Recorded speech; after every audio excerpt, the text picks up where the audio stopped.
Hi folks, forgive my croaky voice. I'm recovering from a real humdinger of a cold at the moment. Last week I made a video.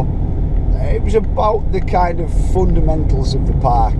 It's still, if you missed it, it's still available now. I kind of spoke about it starts at the root of a single feature, a whoops feature that's on elementary, and it speaks about if you can teach yourself to double over those whoops on elementary, then you can pretty much use the rest of the features across the park to get you all the way over to learning how to clear the big stuff on Electric Landlady.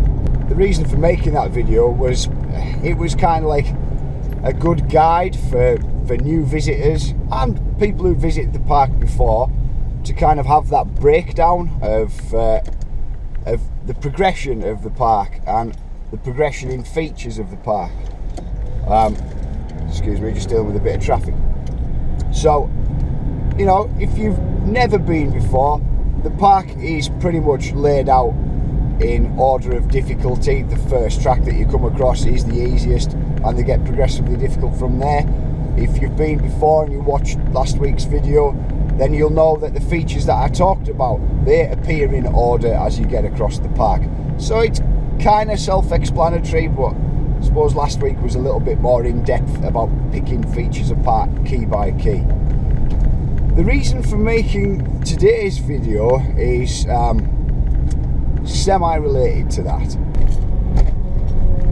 Now, last weekend, Sunday to be precise, we had an ambulance incident on park. To some extent they're unavoidable, you know. If you watch the Downhill World Cup, you're going to see the best in the world will every now and again get it a little bit wrong and have a crash, and it means they need some medical attention. So, you know, with the best will in the world, we can't stop that from happening. Certainly I can't stop that from happening. But there are some things as users of the park that you can do to help yourself. At 9:30 last Sunday, 3 friends arrived at the park and signed in. By 10:30, I was on the phone for an ambulance for one of them. Now, there's a couple of important things to note about this. There was 3 of them, 2 had been before, 1 hadn't. The one that hadn't was the one that I was calling an ambulance for. The 3 friends were also all in their mid-30s, which meant that they were grown-ass adults. Most importantly is the time frame. 10:30 they signed in, 1 hour later I'm calling an ambulance for one of them. At this point you'd be forgiven for thinking, so Ben, 3 guys arrived, 1 had never been before, they rode for an hour, and the one who'd never been before had a crash. That's unfortunate, we hope he's alright, but why does it warrant talking about? Well, why it warrants talking about is because of where this chap had a crash. He crashed on the 12-foot hipped gap on GAP. Now, if you saw last week's video, you'll have seen that there's many features leading up. I should really do like a count up of them, but there's a good few features to get used to and practice before getting yourself up onto GAP. Now, the thing that I'm struggling with is that in the space of an hour, having designed and built the bloody place, even I can't fathom in my head how you could go from riding Magic Bus and working your way across and sessioning some of the features and doing all the push-ups in between, how you can get all the way across to GAP within an hour of your first ever visit to the park. It doesn't really add up. I don't see how that's possible.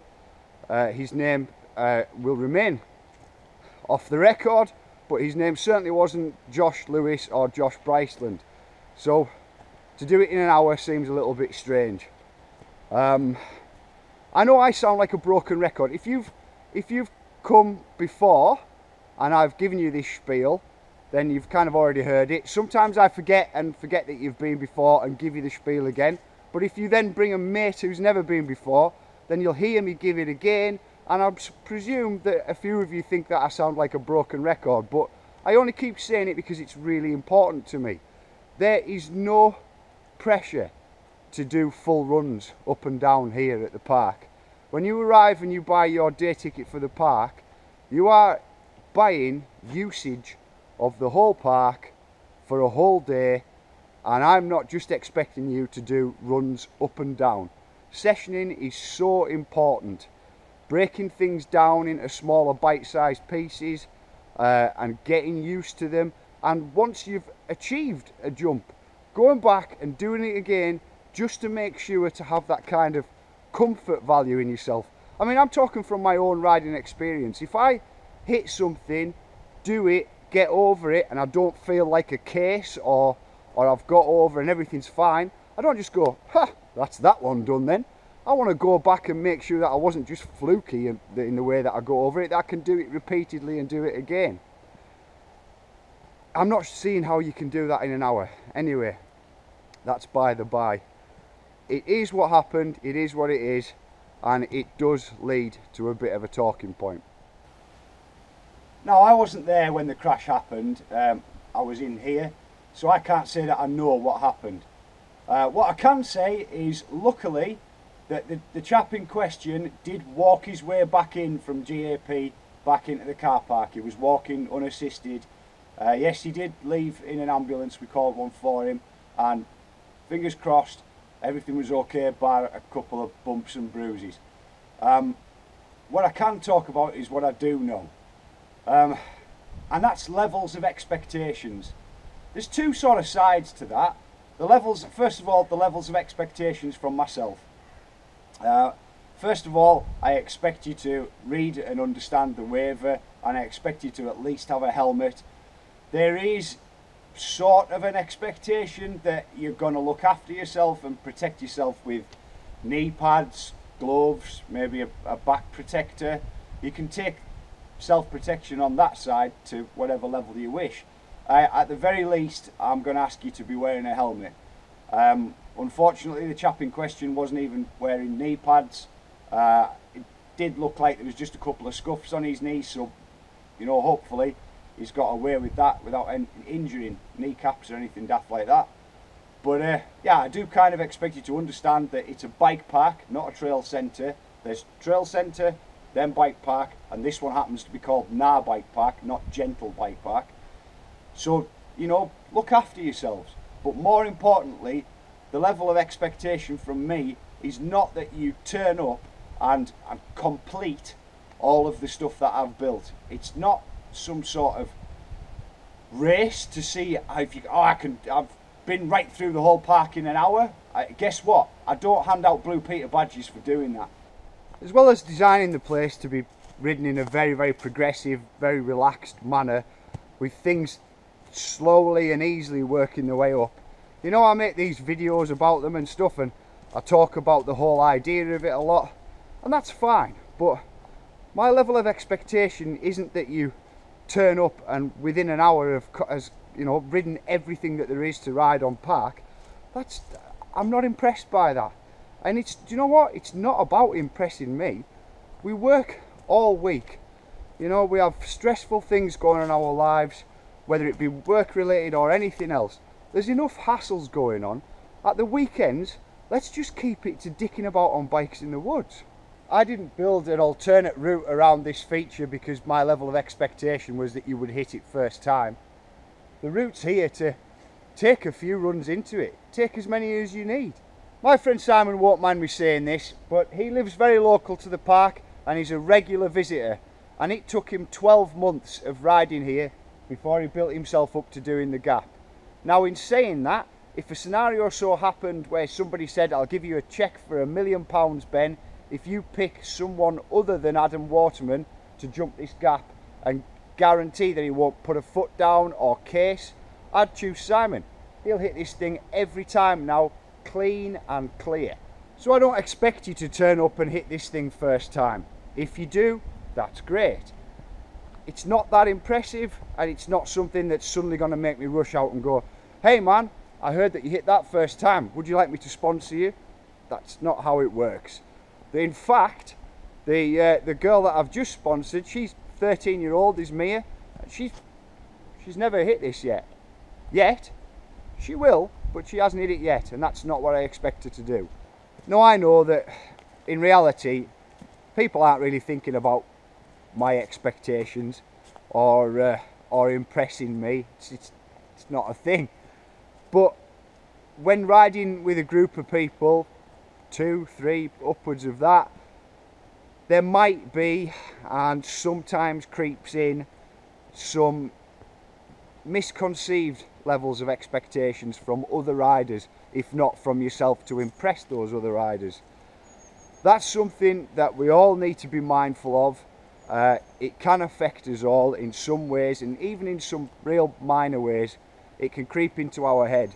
You know, when people are up here just kind of practicing and doing their own thing, especially people who come to ride on their own, I do get feedback in the cabin that you know, today wasn't the day. It kind of felt right, but there was some other people riding around me, and I just kind of wanted to tackle this one on my own terms, sort of thing. So I hear about that enough to know that it creeps in. It creeps in when there's other people around. Now, I hope that all of you guys watching this know that applying peer pressure onto a friend makes you a shitty friend. It's not about that. It's not about sort of winding them up in the car on the way here saying, oh, there's gap jumps here, are you going to have a go at them? Come on guys, I don't really think that any of you do that. I think more of you than that. But it's not the way forwards, and it doesn't help, and it's added pressure that we just don't need. As I've spoke about recently, it's not about having a pressured situation. These are our days off. It's the weekend, we're out on our bikes, it's time to relax, and it's time to just approach things with that relaxed mentality.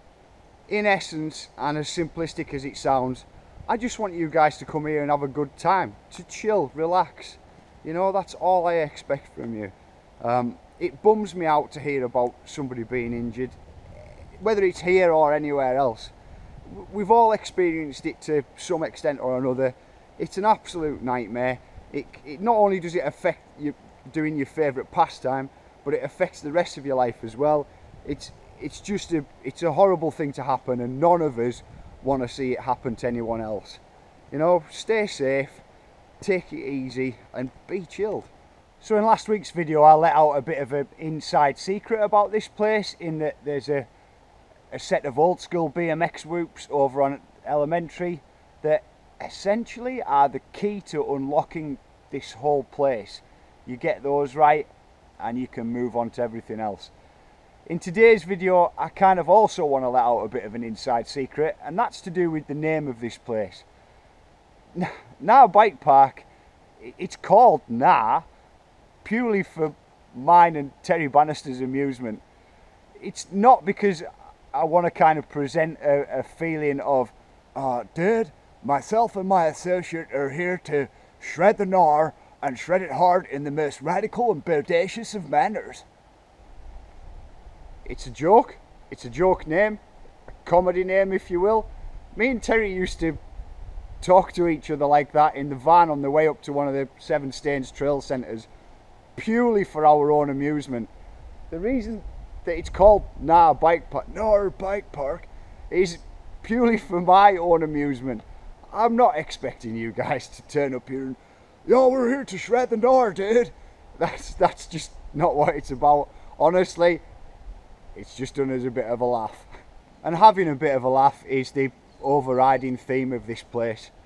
Do turn up and be chilled and relaxed, and do bring good friends who are going to bring that relaxed and chilled out vibe with you. Don't feel under pressure.